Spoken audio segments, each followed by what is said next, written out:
안녕하세요. 황현실입니다. 와, 건진법사가 상상 그 이상입니다. 법사폰 하나로 검찰과 경찰의 이력서를 먼저 받아서 검토를 하고요. 아는 검사한테는 연예인 성추문 사건에 대해서 좀 덮어달라 이렇게 했다는 정황까지 나왔죠. 근데 정작 본인은 나는 공과 사를 엄격히 구분한다 이렇게 태연하게 말하기도 하고요. 이 모든 전횡의 배경에는 김건희가 있었는데요. 건진법사에게 예지력과 또 치유 능력이 있어서 치료를 맡겼다는 점도 놀라웠습니다. 무속인을 주치의 삼아서 치료받는 건 자유이긴 한데 국정 전반을 점을 보고 결정했다는 건 국민을 두 번 병들게 한 거나 다름없지 않나요? 8월 23일 끝장 뉴스 시작합니다.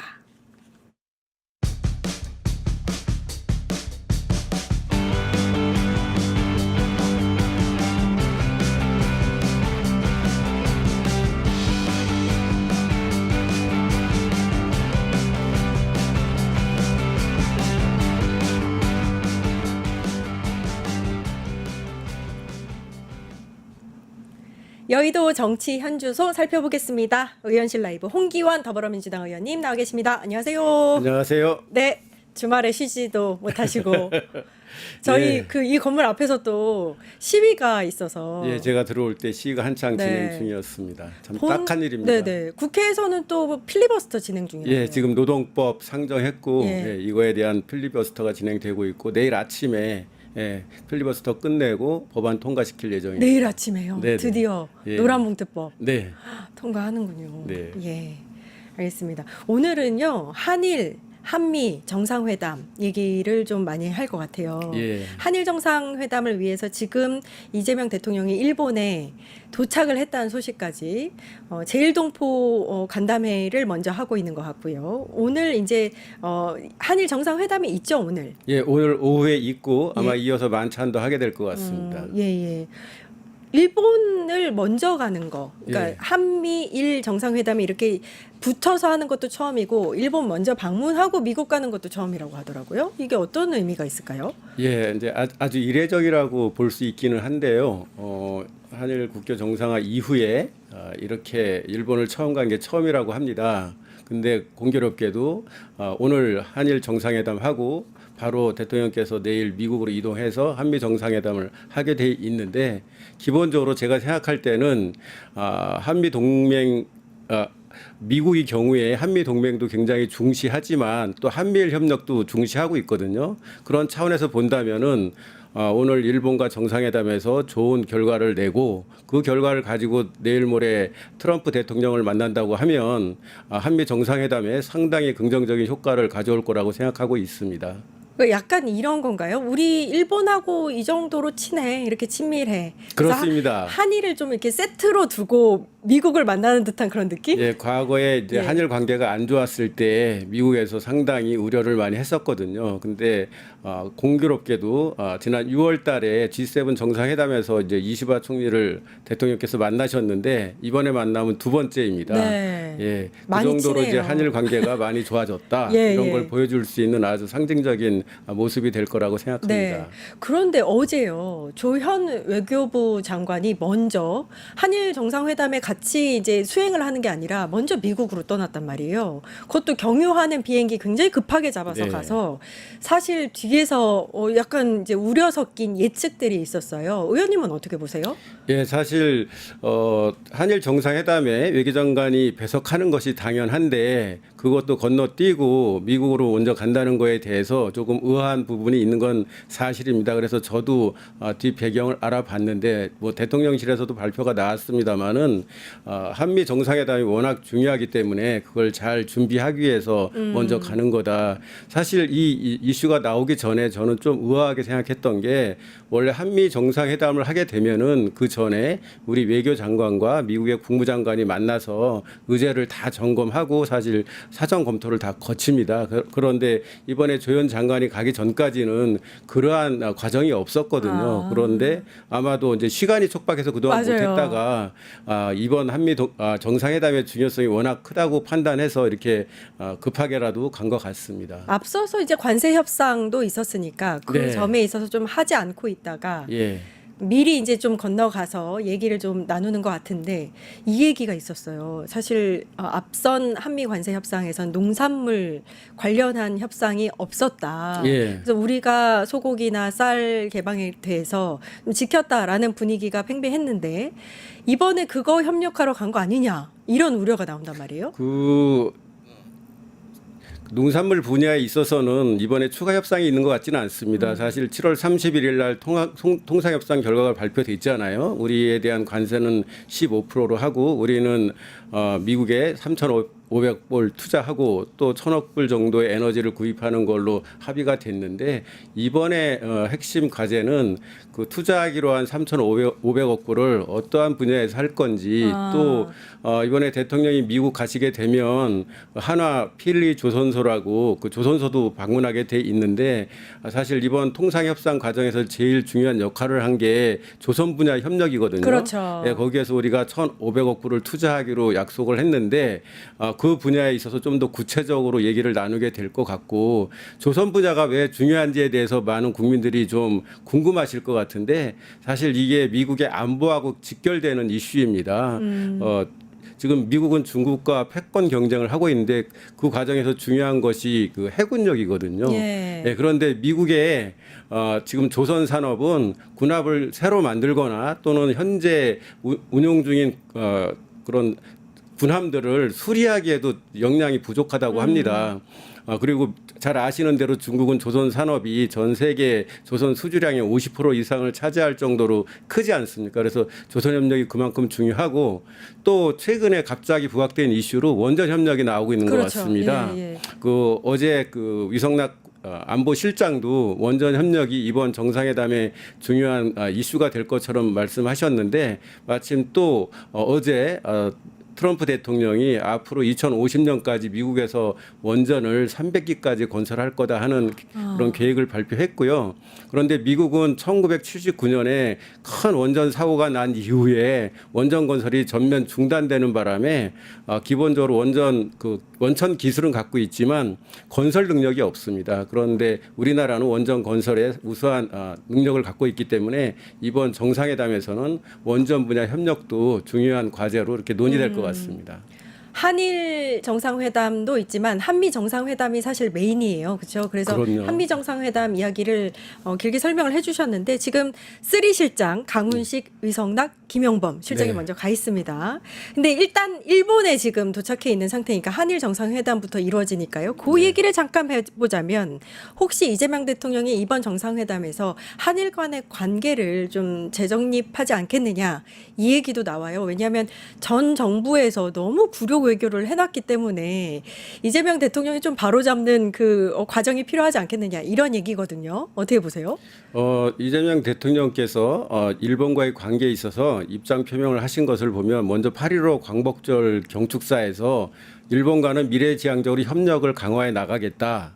예, 그렇게 표명하셨고요. 다만 과거사 문제에 있어서는 원칙을 확고하게 유지하겠다. 예. 그런 말씀하셨고 또 하나는 앞으로 셔틀 외교를 셔틀 정상회교를 정상화해서 자주 만나자 이렇게 얘기하셨습니다. 그리고 또 21일자 발표된 그 일본 요미우리 신문과의 인터뷰에서도 비슷한 취지로 말씀하셨습니다. 그래서 윤석열 정권 때 굴욕적으로 했던 그런 한일 관계는 좀 바꾸려는 노력은 필요하지만 미래지향적으로 협력하겠다 하는 그런 의지는 확고한 것 같고요. 다만 일본에게 명확하게 메시지로 전달하는 것이 네. 일본도 과거사를 직시하는 그러한 노력 또 우리 국민의 마음을 상하지 않도록 하는 노력이 중요하다 이런 메시지를 일관되게 내고 있습니다.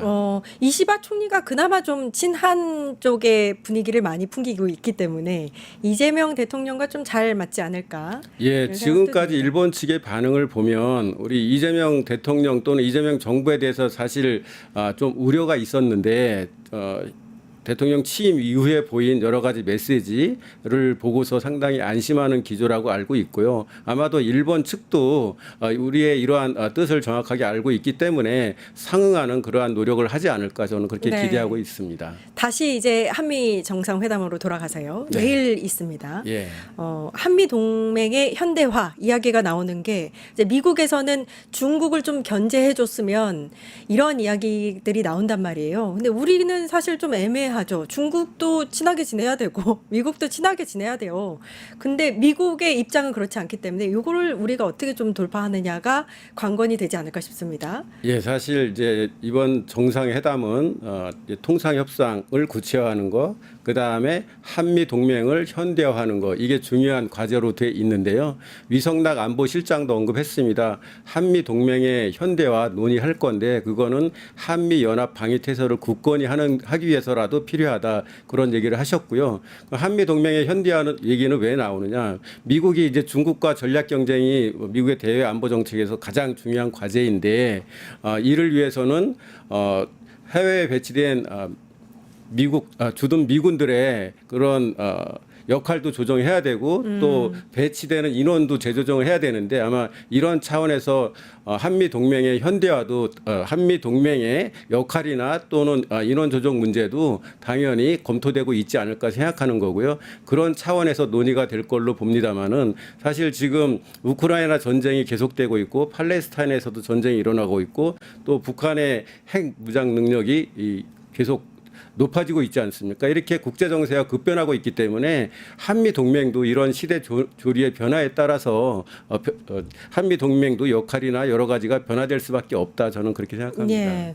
우리는 아무튼 우리의 입장에서 가장 유리한 쪽으로 이제 동맹을 해야 되니까요. 네, 그렇죠. 네, 그렇죠. 이 한미 동맹의 현대화가 개념적으로는 추상적이지만 아무튼 이런 것들을 이슈를 하는 걸 텐데 예. 이 기본적인 거는 우리의 한반도 평화, 한반도 안정을 어떻게 하면 더 강화하느냐 하는 쪽에서 네. 논의돼야 된다고 생각합니다. 그렇죠. 그것도 있고요. 미국 요구는 일단 중국의 견제고 안보 쪽에 초점을 맞춰져 있다면 예. 우리는 첨단 기술이라든지 뭐 우리 쪽의 경제의 이득이라든지 이런 쪽에도 이 협상력이 좀 발휘돼야 될 것 같아요. 그렇습니다. 우리는 한미 동맹을 미래형 복합 전략 동맹으로 바꾼다, 그런 취지를 그런 쪽으로 나아가겠다 이렇게 하고 있는데요. 사실 이제 한미 동맹이 그동안 군사 동맹에 초점이 맞춰져 있었다면은 우리는 앞으로 경제 분야, 경제 안보 분야, 또 첨단 과학 기술 분야, 에너지 분야 이런 분야까지 포괄적으로 서로 협력을 강화하는 그런 쪽으로 동맹 관계를 발전시켜 나가겠다 하는 예. 뜻을 가지고 있습니다. 네.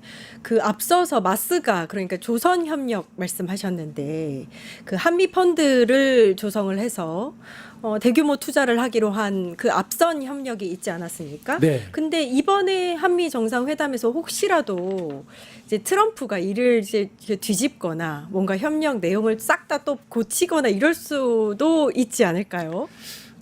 제가 지금까지 파악하기로는 네.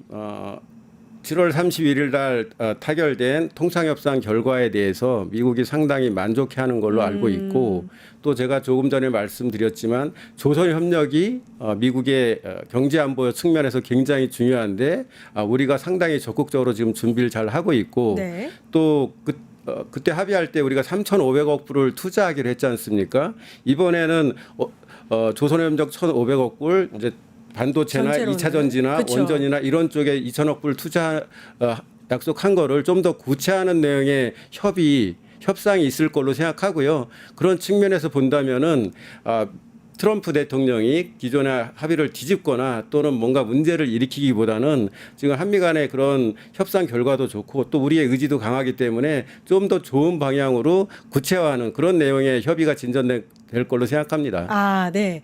댓글에 이제 달린 글인데 네. 한석기님의 댓글을 읽어드리면 미친 도람프는 도람프라고 하나요? 예. 도람프는 우리 이재명 대통령님이 잘 요리하실 것입니다. 라고 한석기님이 댓글을 달아주셔서 재밌어서 읽어드렸습니다. 네. 예, 대통령께서 아마 다각도로 또 좋은 방향으로 네. 준비를 많이 해서 가실 걸로 생각합니다. 네, 도람프. 제가 또 한번 배우고 갑니다. 네. 일단 이 한미 정상회담이 있기 전에 대통령이 첫 주요국 대사를 이제 인선을 했는데, 강경화 전 예. 장관이 미국 대사, 그러니까 예. 주미 대사로 임명이 되셨어요. 아마 이번에 한미 정상회담 때 같이 움직이시는 거죠? 그러니까 지금 사실 4강 대사가 인선이 계속 발표가 안 돼서 다들 의아해했었는데 특히 이제 미국 방문 또 일본 방문을 앞두고 대사가 공석으로 있는 건 사실 좀 바람직하지는 않거든요. 그럼 다행히도 이제 정상회담 전에 강경화 전 외교부 장관을 주미 대사로 또 이혁 전 주 캄보디아 대사를 이제 주일 대사로 내정 발표했는데요. 이제 상대국의 동의 아그레망을 받기 전까지는 임명할 수는 없습니다. 그래서 현재까지는 내정자 신분인데 지금 아마 강경화 전 장관은 이번에 한미 정상회담에 같이 가실 것 같고 또 이혁 주일 대사 내정자는 사실 외교부의 대표적인 일본 통인데요. 이분도 아마 한일 정상회담에 참여하지 않을까 저는 그렇게 생각하고 있습니다. 어디서 그런 뉴스를 읽은 것 같아요. 트럼프가 강경화 장관을 굉장히 좋아한다고 하더라고요. 강경화 전 외교부 장관이 트럼프 일기 시대에 우리 외교장관이었고 그랬기 예. 때문에 트럼프 대통령을 만날 기회가 많았을 거고요. 또 전에 보도에도 나왔지만 트럼프 대통령이 강경화 전 장관의 영어 실력이 훌륭하다고 칭찬을 했었거든요. 네. 이제 그렇게 좋은 기억을 갖고 있으니까 이번 회담에 같이 가게 되면 뭐 한미 정상회담 분위기가 좋아지는데 좀 기여할 걸로 생각합니다. 예, 아주 큰 역할을 할 수 있을 그리고 거라고. 사실 외교장관 출신이 대사로 되는 경우는 많지 않거든요. 아, 그래요? 예, 외교장관은 우리나라 외교 전반을 총괄하는 사람인데 이제 한 나라의 대사로 가는 것은 사실 관례적으로 봤을 때 별로 드문 일입니다. 근데 그만큼 이번에 한미 관계를 특별하게 다루겠다는 그러한 정부의 의지가 담겨 있는 걸로 생각합니다. 와, 정말 중요한 역할을 맡으신 것 같아요.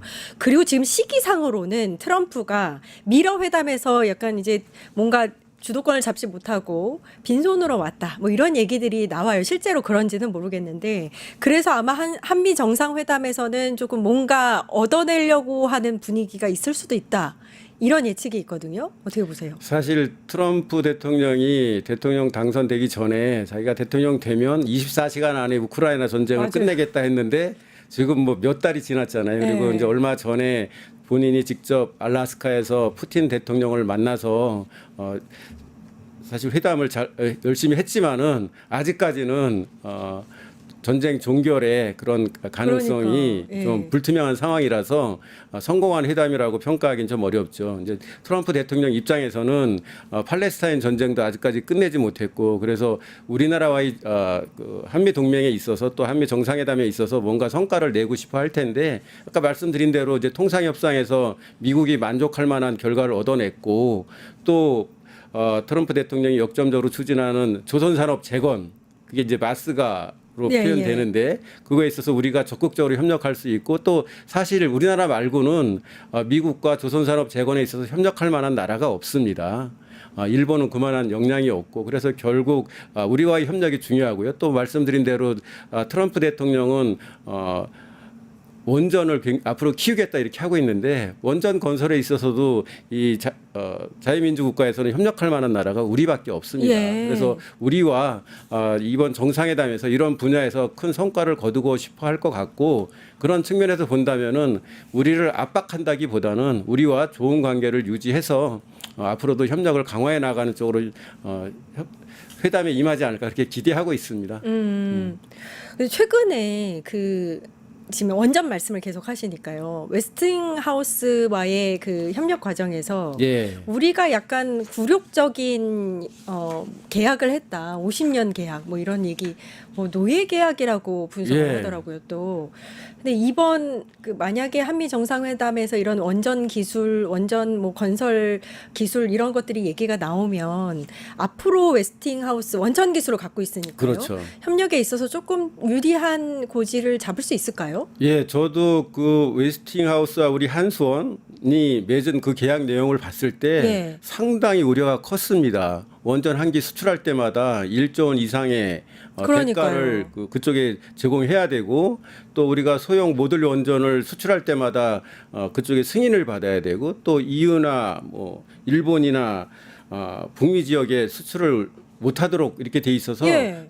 상당히 걱정이 컸는데 만약에 아까 제가 말씀드린 대로 이번에 한미 정상회담에서 원전 협력이 구체화되고 지금 한수원과 웨스팅하우스 간에는 조인트 벤처를 만들기 위해서 논의하고 있다고 하거든요. 잘하면 이제 내일 모레 한미 정상회담 계기에 이게 체결될지 모르겠는데 어쨌든 트럼프 행정부가 그 원전을 향후 25년간 300기 정도 건설한다고 지금 계획을 발표했으니까 그게 원전 협력이 잘 된다면은 우리로서는 이제 상당히 큰 기회를 갖게 되는 거죠. 그리고 지금 서방 국가 중에서는 우리나라 말고는 원전에 있어서 우수한 기술력을 가진 나라가 없습니다. 그렇기 때문에 미국 입장에서는 또 트럼프 대통령 입장에서는 우리와 그 원전 분야 협력도 굉장히 중요시할 것 같습니다. 웨스팅하우스가 사실은 우리가 원전 수출 때마다 껌껌이 그 발목을 잡았던 기업인데 미국 기업이잖아요. 그렇죠. 트럼프가 이쪽에서 좀 해결사 역할을 해줄 수도 있겠네요. 기대와 달리. 그렇습니다.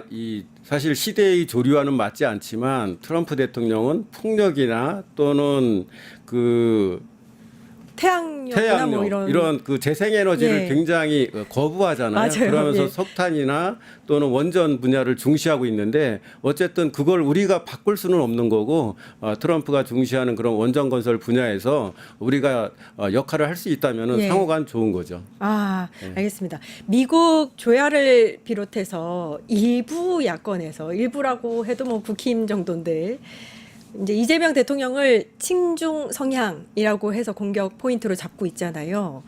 그 이번 회담에서 그것 때문에 혹시 이제 걸림돌이 되거나 그러진 않을 것 같은데 혹시 몰라서 여쭙니다. 예, 근데 제가 외교관 출신입니다. 네. 예, 그리고 한중 의원연맹의 사무총장입니다. 현재. 그러세요? 예. 예. 제 관점에서 봤을 때 이재명 대통령은 친중이라고 절대 할 수가 없습니다.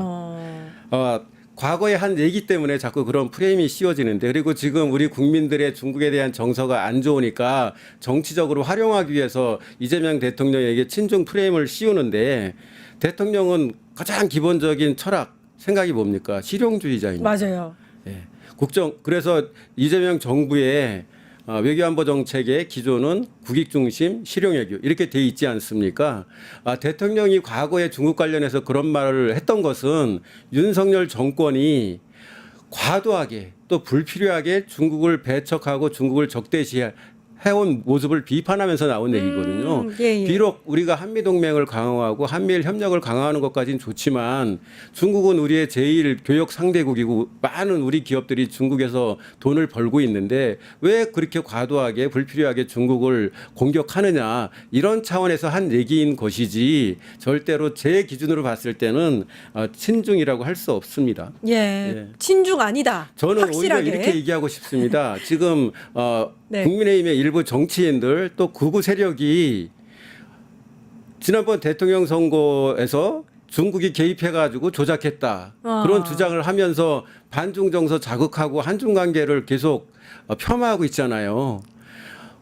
우리 나라로서는 중국과도 좋은 관계를 유지하는 것이 국익에 도움이 되는데 저렇게 정치적인 목적에서 오히려 반중 프레임을 강화하는 것은 저거는 반성해야 된다고 생각합니다. 국힘은 좀 정신을 차려야 돼요. 국힘 소속의 그 전직 대통령 윤석열이 얼마나 외교를 망가뜨려 놨습니까? 특히 그 불법 계엄 선포하고 그 이후에 여러 번 발언하면서 그러니까요. 예. 중국을 굉장히 안 좋은 쪽으로 얘기를 했잖아요. 예. 그게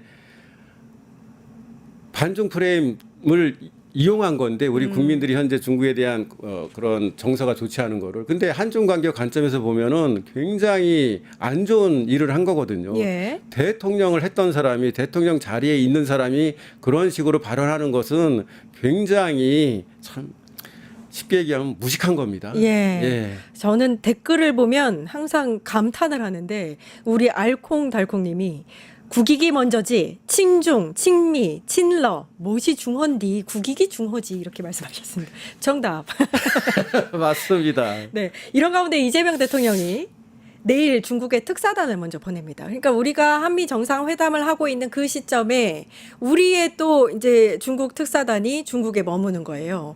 요것도 저는 또 감탄했어요. 예, 사실 저도 이번에 특사단으로는 이제 전 국회의장이었던 박병석 의장님이 이제 또 한중의원연맹 회장님이나 이런 분들하고 같이 가시게 되는데 사실 특사단은 중국뿐만 아니라 미국이나 일본에도 보내려고 했었습니다. 예. 잘 아시는 대로 박용만 전 두산그룹 회장을 특사단장 대미 특사단장으로 발표를 했었잖아요. 그 전에는 김종인 전 대표의 이름이 거명이 됐었고, 네네. 네, 그런데 이제 한미 간의 여러 현안 때문에 못 가고 계시다가 이번에 대통령이 직접 가시니까는 이제 대미 특사는 필요가 없어진 거고요.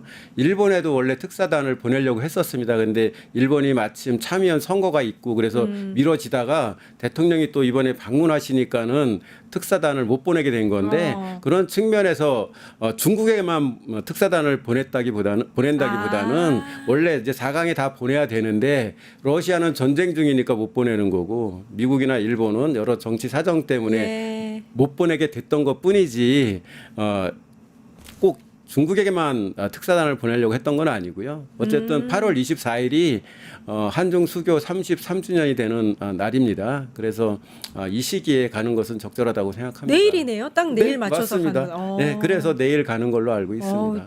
사실 외교적인 면에 있어서 그 전 정부가 너무 못했기 때문에 굉장한 센스들이 보이는 그 요소들이 있어서요.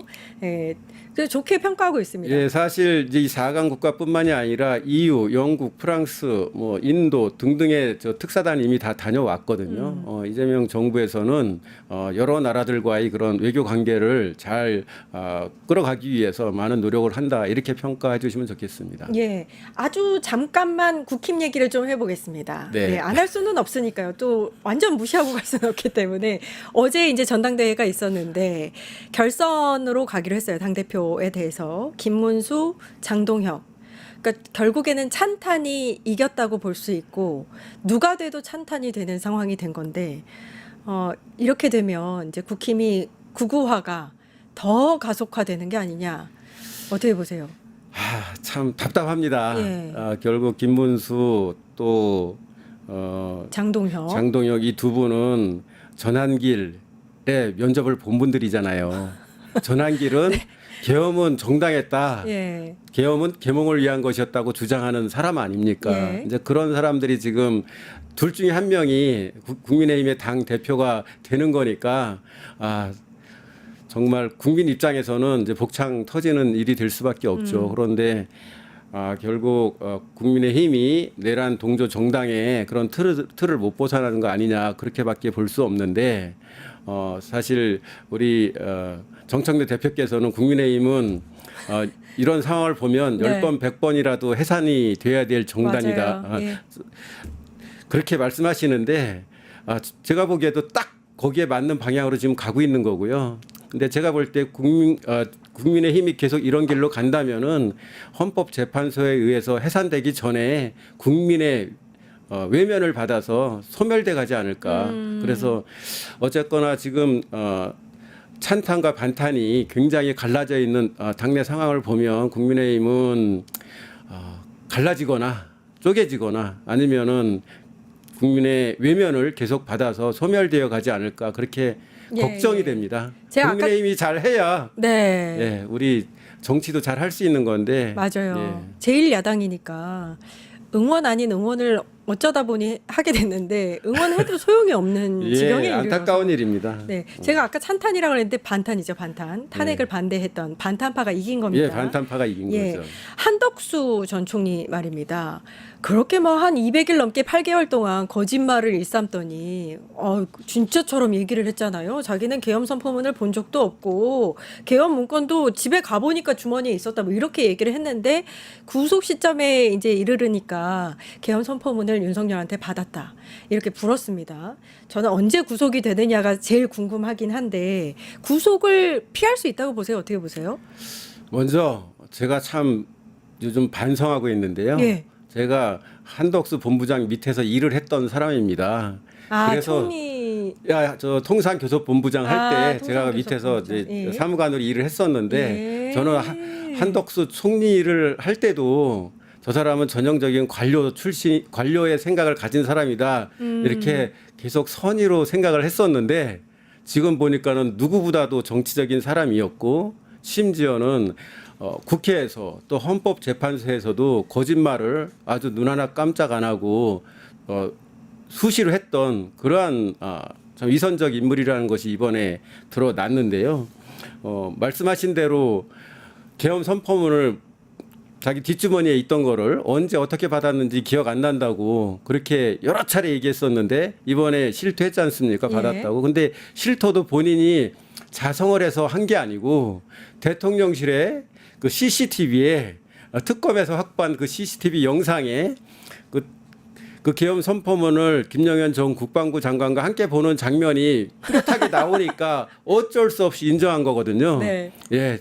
그리고 또 자기는 대통령의 계엄 선포를 끝까지 반대했다고 주장을 했지만 사실은 대통령한테 이 계엄을 합법적으로 하기 위해서는 국무회의를 열어야 됩니다 하고 건의를 했지 않습니까? 조력자였어요. 예, 조력체죠. 네. 그리고 그거는 계엄을 반대하기 위해서 본인은 국무회의를 열자고 주장했다고 하는데 실제로는 국무회의 정족수인 11명이 차니까 바로 국무회의 열고 거기서 계엄에 대해서 논의하는 형식을 갖추고는 끝냈거든요. 예. 국토부 장관 같은 경우는 국무회의 참석하기에 왔는데도 불구하고 이미 회의가 끝나서 참석 못했다 하는 그러한 상황이 밝혀졌는데 그런 모습을 보면 한덕수 전 총리는 계엄의 확실한 내란의 확실한 방조자였다고 방조자. 생각이 되고 예. 이제 구속영장이 청구될 텐데 그동안 해온 거짓말 그리고 국무총리는 사실 내각의 제2인자잖아요. 그렇죠. 대통령 다음으로 중요한 책임을 지고 있는 사람이고 또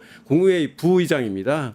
그런 역할 위치를 봤을 때는 구속이 될 것 같습니다. 예, 또 영희님이 되어야 하고요. 예. 예. 댓글에서 영희님이 기름장어 한덕수를 즉각 체포 구속하세요 이렇게 말씀하셨습니다. 예, 국회하고 헌재에서 그렇게까지 뻔뻔하게 거짓말을 네. 여러 번 했는데 그거를 놔둔다고 하면 어느 국민이 용납을 하겠습니까? 국민을 위한 총리가 됐었어야죠. 대통령을 위한 똘마니가 아니라. 사실 제가 국회에서도 아니 노무현 정부 때 총리를 한 사람이 무엇이 아쉬워서 네. 성격이 완전히 다른 윤석열 정권에서 총리를 하면서 또 국회에서 초기에는 안 그랬지만 나중에는 굉장히 국회의원들한테 봤죠. 도전적인 예, 자세를 맞아요, 많이 맞아요. 취했거든요. 그래서 사실 제가 그 부분에 대해서 일침을 가한 적도 있는데 이렇게까지 추한 모습으로 끝나게 될 줄은 저도 상상을 못했습니다. 구속하는 그날을 손꼽아 기다리겠습니다. 의원실 라이브 여기까지 하고요. 홍기원 더불어민주당 의원님 고생해 주셨습니다. 감사합니다. 감사합니다.